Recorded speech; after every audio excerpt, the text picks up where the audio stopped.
United Nations Food and Agriculture Organization has called for unrelenting flood risk readiness in Yemen. It strongly advised adopting integrated farming systems as the ravages of climate change continue to affect farming communities in the country. According to the UN body, agricultural systems that integrate crops, livestock, and forestry are especially encouraged because such systems on average have a greater ability to adapt to climate change.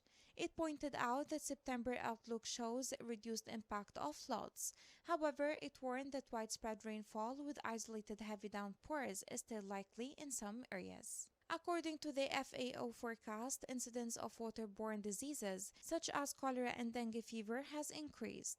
The weather outlook for September indicated that although the worst in flood occurrence is over, scattered to widespread rainfall with isolated heavy downpours is still likely, especially over Ib, Taiz, El Dola, and the more governorates. Waterlogged areas in these governorates from previous months of heavy rainfall are still at risk of further flooding, adding that this is likely to be exacerbated by the possibility of cyclone activity in the northeast of the Arabian Sea.